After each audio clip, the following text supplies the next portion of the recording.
Selon Santé Magazine, le cataplasme est une pâte épaisse et médicinale que l'on applique sur la peau en la faisant tenir grâce à un linge.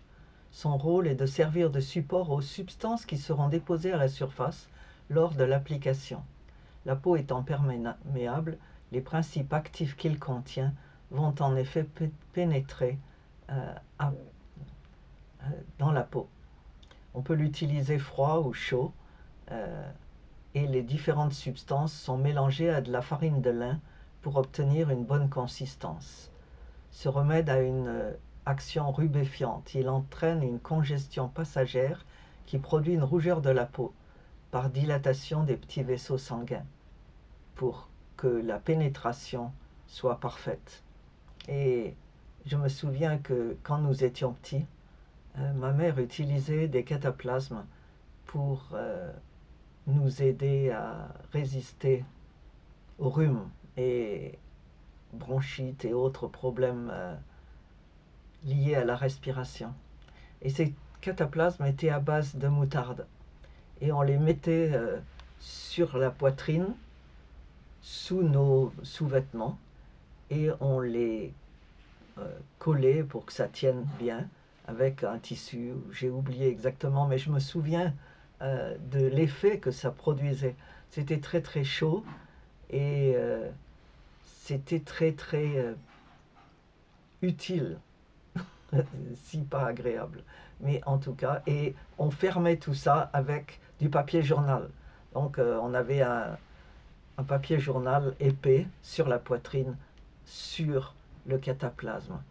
Et c'était sans doute beaucoup plus utile et pratique que tous les médicaments qu'on aurait pu avaler. Et ça, c'était une des manières de se soigner. Il y en avait une autre qui était les ventouses.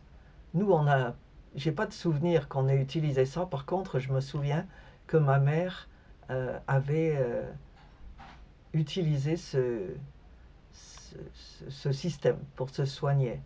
Si vous cherchez sur l'internet, vous voyez que les ventouses sont utilisées pour traiter diverses douleurs musculaires et articulaires, ainsi que pour soulager des symptômes de problèmes respiratoires, digestifs ou même de migraine. Et ce sont des verres en verre qu'on dépose sur la peau et qui agit en créant un effet de succion sur la peau pour stimuler la circulation sanguine et lymphatique, et ça aide à évacuer les toxines et à détendre les muscles. Ce qui est intéressant dans tout ça, c'est que quand nous étions petits, dans les années 50, tous ces remèdes qu'on peut-être qualifierait de remèdes de bonne femme aujourd'hui, ce sont des remèdes traditionnels qui ont été utilisés pendant des siècles et c'était beaucoup plus utilisé qu'aujourd'hui. Aujourd'hui, les gens ont tendance à opter pour la médication, les comprimés, tous ces produits chimiques. Mais en fait, autrefois, on utilisait beaucoup d'autres méthodes, comme les ventouses ou les cataplasmes.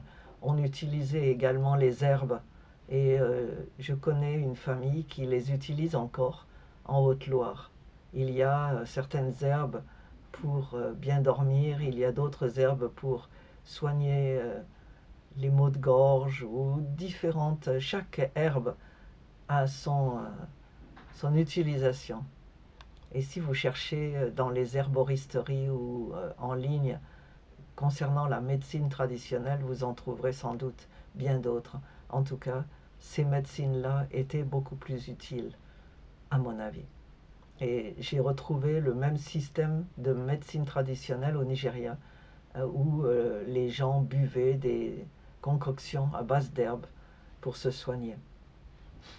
Voilà, on en connaissait des choses.